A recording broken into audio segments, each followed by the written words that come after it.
रुख करते हैं चुनाव की खबरों की ओर। आपको बता दें कि जिस तरीके के रुझान सामने आए हैं उसके बाद पूरे देश में जश्न का माहौल है, लेकिन जश्न के बीच कुछ भावनाओं से ओत-पोत तस्वीरें भी सामने आ रही हैं। मध्य प्रदेश के कैबिनेट मंत्री कैलाश विजयवर्गीय चुनाव नतीजों में बीजेपी की जीत के बाद काफी भावुक नजर आए। बंगाल के चुनाव नतीजों के बाद एक तरह से मंत्री कैलाश विजयवर्गीय रो पड़े।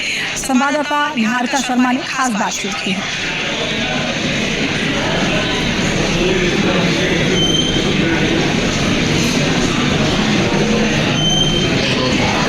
आज 5 राज्यों के समेत बंगाल के भी इलेक्शंस के रिजल्ट आ रहे हैं और इस वक्त हमारे साथ मंत्री कैलाश विजयवर्गीय जी मौजूद है। सर, सबसे बड़ी जीत बंगाल की जीत को ही माना जा रहा है, उसे लेकर क्या कहें? नहीं, बहुत बड़ी जीत है।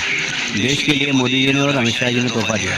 सर, आप भावुक हो गए बात करते करते। आपने कहा कि हम अंदाजा भी नहीं लगा सकते कि आपको बंगाल की जीत को लेकर कितनी खुशी है। मुझे बहुत खुशी है। आप अंदाज नहीं लगा सकते कि देश की जनता को भी इसका एहसास करना चाहिए कि मोदी जी ने और अमित शाह जी ने कितना बड़ा तोहफा दिया बंगाल। उनके देश की आंतरिक सुरक्षा के लिए नासूर था बंगाल।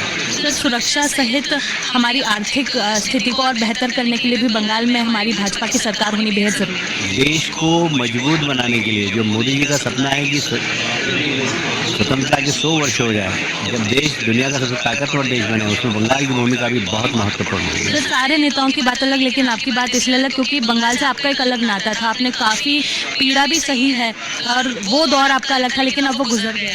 देखिए, अब वक्त रहता है पर हाँ, 6 साल में वहाँ पर रहा और मुझे काम करने का मजा भी आया, सीखने को भी मिला और हमारा नेतृत्व जो हमें मार्गदर्शन देता था मोदी जी और अमित शाह जी, उनके नेतृत्व में हमने बहुत अच्छा काम। सर, आखिरी सवाल, आपने कहा कि अगर कोरोना के समय ही मोदी जी या अमित शाह जी बंगाल आ जाते तो सरकार पहले ही बन जाती। नहीं, अब कोरोना की मजबूरी थी ना, उसके प्रोटोकॉल का पालन करना पड़ा।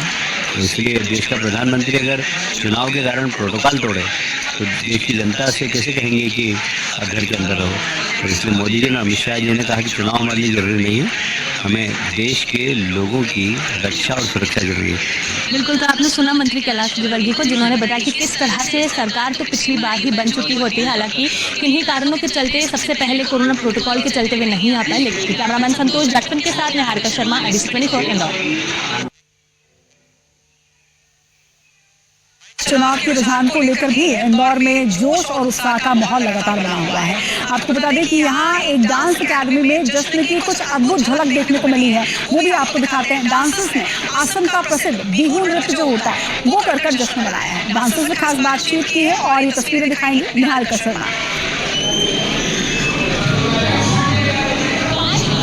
चुनाव के नतीजे घोषित हो रहे हैं और इंदौर से हम आपको तस्वीरें दिखाएंगे जहां पर असम का ही फोक डांस बिहू परफॉर्म किया जा रहा है। इस वक्त हम लोग स्टेप अप डांस अकेडमी में मौजूद है, जहां पर इतनी सारी डांसर्स मौजूद है। चेहरे पर एक अलग खुशी है, उत्साह है, ना केवल फोक डांस करने का बल्कि जो चुनाव के नतीजे भी घोषित होने आ रहे हैं उसे लेकर भी एक अलग उत्साह